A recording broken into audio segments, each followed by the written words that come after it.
Of course, it is in Buddhism, Jainism, and all other religions which followed, they also use that. It is not someone's imagination, it is an experience that has come up. So she went in search of it. She said she went for many days, many years there, looking for some meaning, some explanation about it. And finally she landed up here. And when she found it here, said, yeah, this is what I've been looking for. This energy, this feeling, this elevation. So all these temples are based on these mantras and yantras. This is what is important. There's a proverb in Sanskrit that says, Archakasya prabhavena shila bhavati shankara.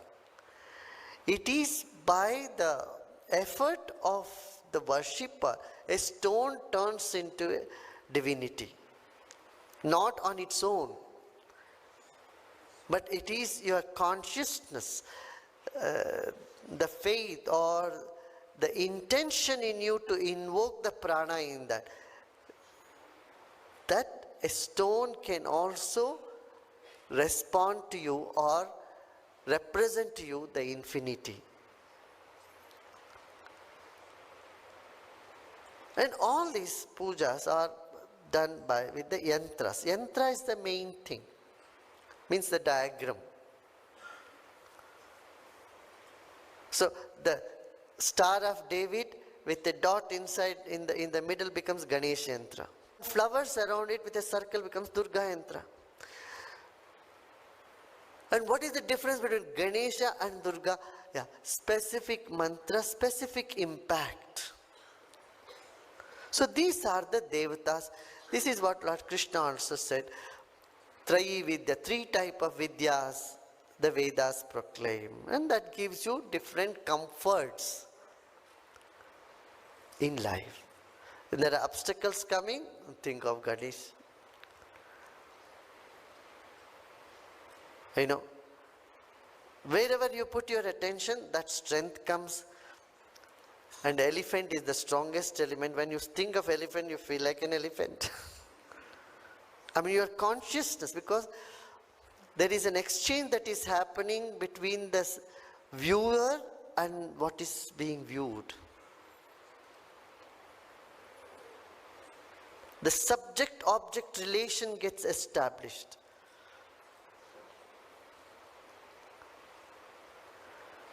The perceiver has an impact on the perceived and vice versa. Isn't it?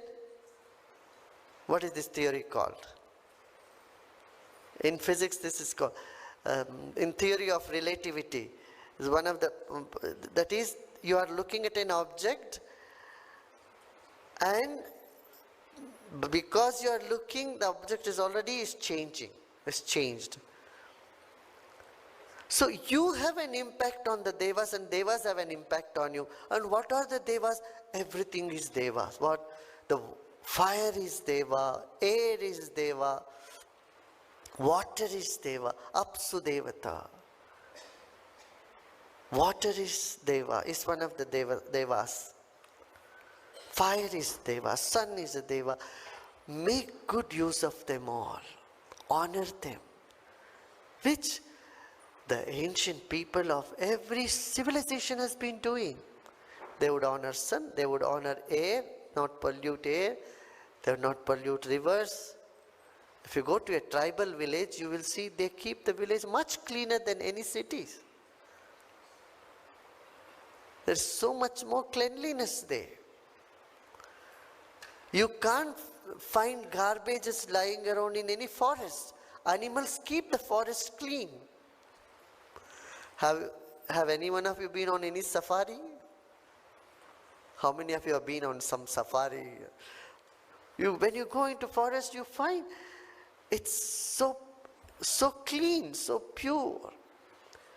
Nature knows how to maintain itself. And we need to maintain nature.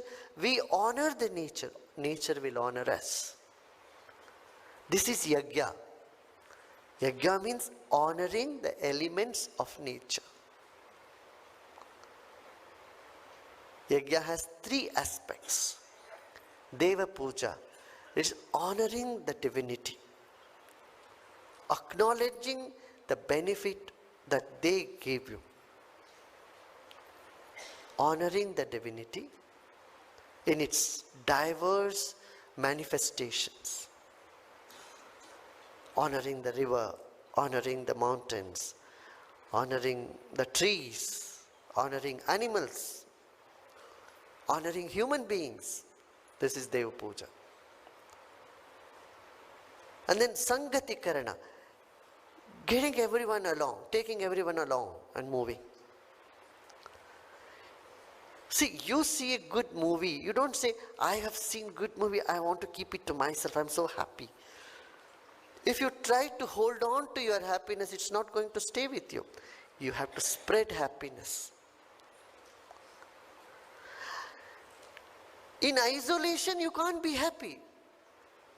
Suppose you are living in a family of 6, 7 people. If one of them is unhappy, can you be happy? Huh? That somewhere pricks you. Oh, that one person is unhappy. And it is prick. So what will be your effort? Your effort is to make everybody happy. But you are making any effort physically, mentally, emotionally, does it work? It doesn't work. How can someone be happy? Only 2 possibilities. Number 1, through knowledge. Induct knowledge into them. Knowledge is a vaccination which keeps you away from the flu of misery. Knowledge is the vaccination, you know. Like you have polio drops. Knowledge is that polio drop and keep people away from depression. This is essential, knowledge. Second, so suppose they are not ready to receive knowledge, your prayer. Pray to that infinity, pray to the Devas. Let them be happy. And let them get some interest in knowledge. This intention.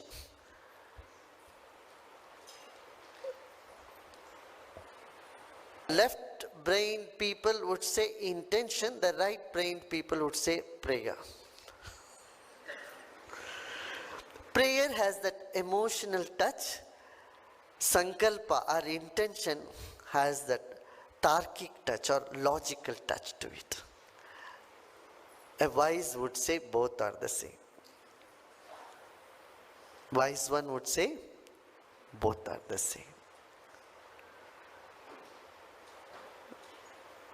In fact, maybe the prayer is little more stronger because emotion is always much stronger than any thought process.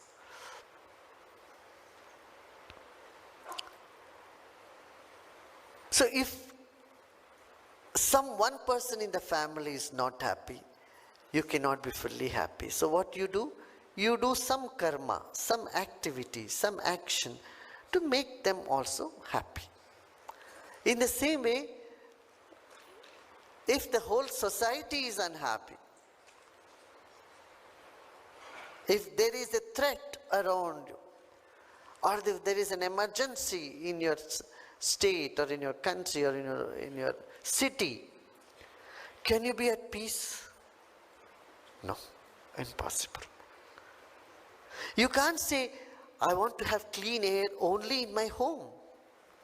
If the city does not have clean air, forget about it, your home cannot have clean air. So you have to work for that. If one plastic is burned, it can produce enough dioxin to destroy the health of thousands of people. So you have to make that effort to educate people not to burn the plastic.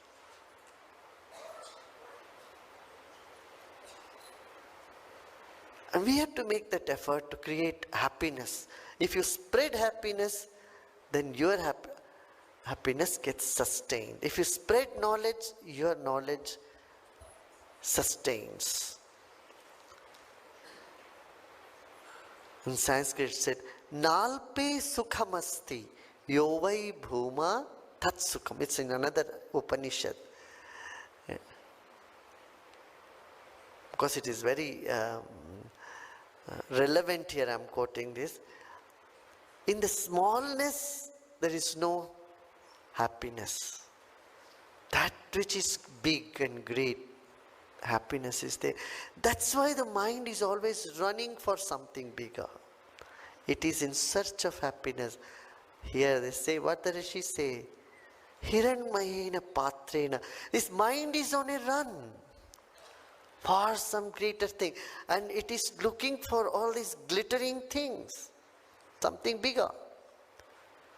But truth is hidden underneath this glittering sheath of happiness, of charm, of love, and all that one aspires. And you pray, please unveil this and let me have the glimpse of the truth. Hiranmayena patrena satyasyapi hitam mukham tattvam pushan apavrinu satya dharmaya drishtaye.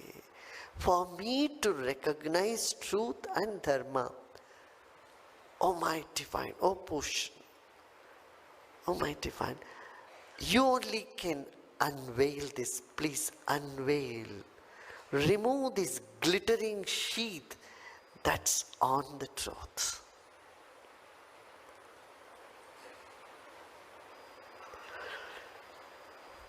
Whatever mind can achieve by its own effort is always smaller than the mind. Whatever an ego feels it has achieved by its effort can only be smaller than that. See, if I say, I have gotten it, I got it because it comes within my hands, within my grip.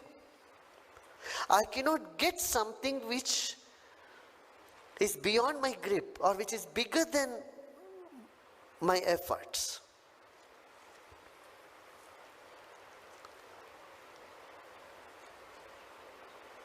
Are you getting what I'm saying? So whatever you achieve with your effort is always smaller than you.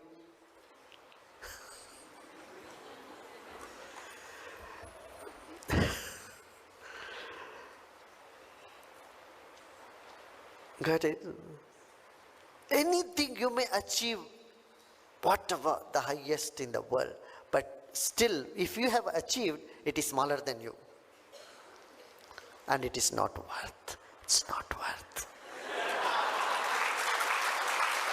It's not worth. So what is worth? That comes to you as a gift, as grace, as a blessing.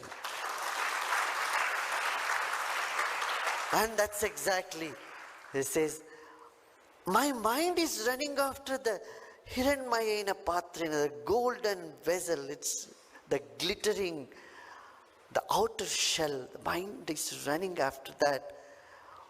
But oh my divine, oh my dear, please remove the sheath, unveil this so that I can see the truth and my dharma.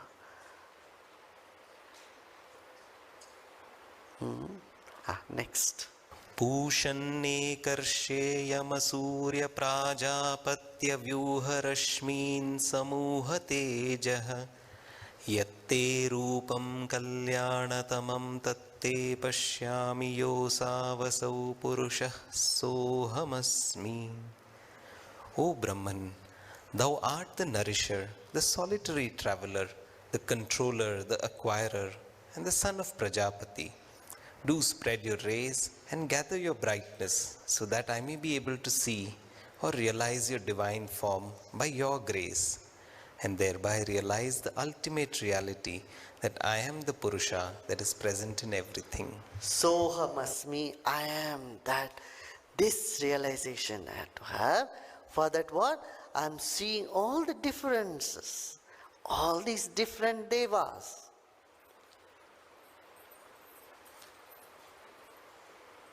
Prajapati, Aryama.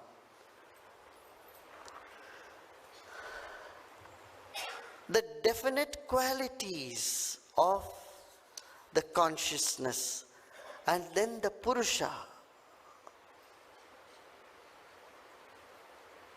the imperishable consciousness, as distinct from the manifest. 8 elements of creation. 8 elements, you know? Earth, water, fire, air, ether, mind, intellect, and ego. These are the 8 manifestations of Prakriti, nature. Beyond this nature, the consciousness, the Purusha. And in the Purusha, before the Purusha, the different aspects of Devas. Pushan, Yama, Surya, Prajapati, all different aspects of consciousness. Let me see all this, and then the Purusha, and realize I am that. They are all in me.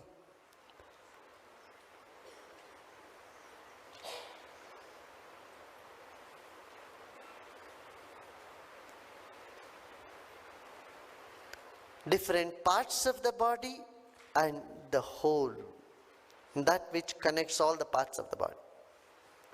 And I am that Purusha, Soham Asmi, I am that.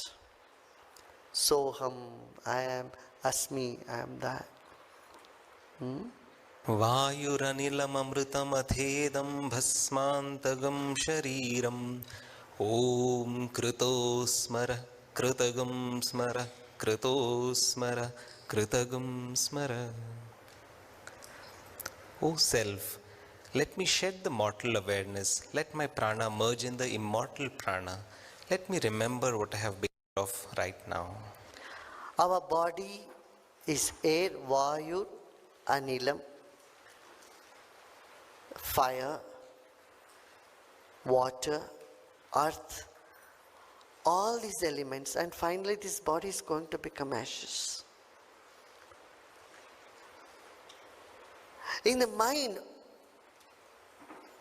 remember all that you have done, all that you have done. Offer all that you have done, finished, that's done, and it's gone. So, taking your mind through all the actions, you become free from those actions, impressions of those actions.